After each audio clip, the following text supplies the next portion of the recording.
कांग्रेस की भारत जोड़ो यात्रा का आज 7वां दिन है, जो लगातार केरल के खूबसूरत खित्मे में चल रही है। इस यात्रा को मकामी लोगों का भरपूर साथ मिल रहा है।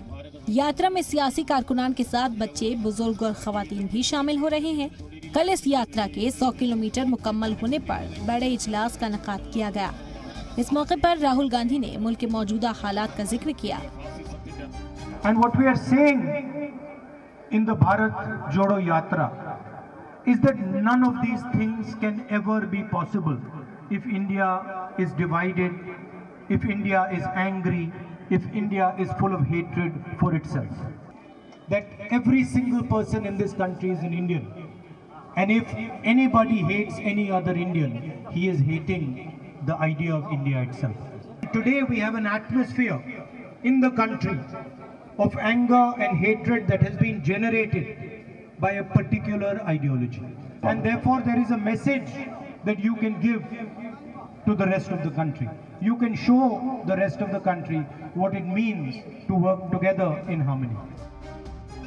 राहुल गांधी की क़यादत में चल रही इस यात्रा पर सभी की निगाहें लगी हुई हैं। कन्याकुमारी से शुरू हुई इस यात्रा का जगह जगह इस्तकबाल हो रहा है। इस दौरान राहुल गांधी मकामी लोगों से हाथ हिलाकर आपसी एकता बनाए रखने पर जोर देते नजर आए। यात्रा के दौरान राहुल ने बताया कि मौजूदा वक्त में भारत जोड़ो यात्रा की जरूरत क्यों पड़ी। India has many things it has to achieve, many critical goals that it has to arrive at, fulfill the dreams of millions of parents who want to see their children successful in school, in university, and then in life. We want to remove the fear from millions of people who have parents, relatives who go to hospital. We have to reduce the suffering of millions and millions of our poor people. यात्रा के दौरान मकामी लोग अपनी रिवायती सकाफत के मुताबिक राहुल गांधी को तोहफे दे रहे हैं, तो खुद राहुल उनके साथ चाय और नाश्ते का लुत्फ उठाते नजर आ रहे हैं। यात्रा के दौरान राहुल गांधी लगातार बीजेपी हुकूमत को निशाना बना रहे हैं।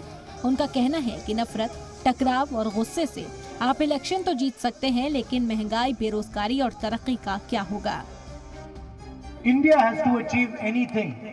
If India has to be successful, if India has to give its youngsters employment, it cannot do it without this spirit. You can win elections with hatred. You can win elections with violence. You can win elections with anger. But you cannot do anything for this country with hatred, violence and anger. It is really what the BJP has proven. That it is possible to use hatred politically and even win elections. But you cannot get employment with hatred. You cannot solve the employment problem or the problem of high prices with arrogance. It cannot be done. यात्रा को लेकर कभी पहनावे तो कभी timing को लेकर opposition लगातार सवाल उठा रही है, लेकिन इस सबसे अलग राहुल गांधी अपनी यात्रा में आ रही भीड़ को देखते हुए काफी खुश नजर आ रहे हैं। अब ऐसे में इंतजार है इस यात्रा से कांग्रेस के साथ साथ मुल्क को कितना फायदा होने जा रहा है। ब्यूरो रिपोर्ट, जी मीडिया।